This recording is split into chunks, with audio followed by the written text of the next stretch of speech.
একজন ফুটবলার যার সবচেয়ে বড় প্রতিপক্ষ ছিল প্রতিপক্ষের স্ট্রাইকার নয়, নিজের শরীর। তবুও তিনি হয়ে উঠলেন কিংবদন্তি। কিভাবে? ম্যানচেস্টার সিটির লিজেন্ড ভিনসেন্ট কম্পানির নাম তো শুনেছেন, তাই না?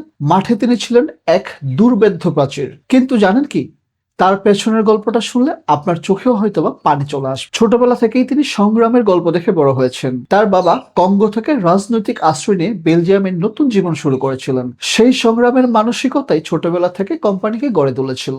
সব ঠিকঠাক চলছিল, কিন্তু কেরিয়ারের পিক টাইমে আসলো সবচেয়ে বড় ধাক্কা। ভয়ঙ্কর সব ইনজুরি, মাসের পর মাস মাঠের বাইরে থাকতে হতো তাকে।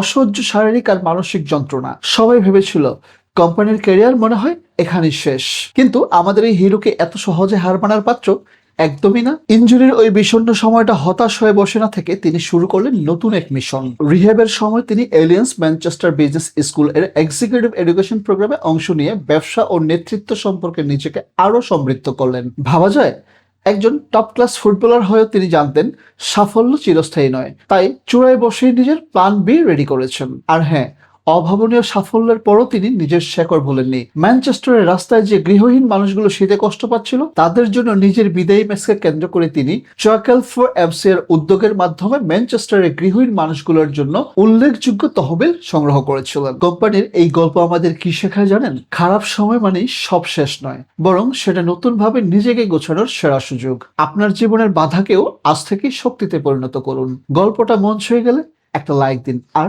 শেয়ার করে দিন আপনার সেই বন্ধুদের সাথে যারা এখন একটু কঠিন সময়ের মধ্য দিয়ে যাচ্ছে। আর হ্যাঁ, এমন ইনসিডেন্টের জন্য ফলো করুন।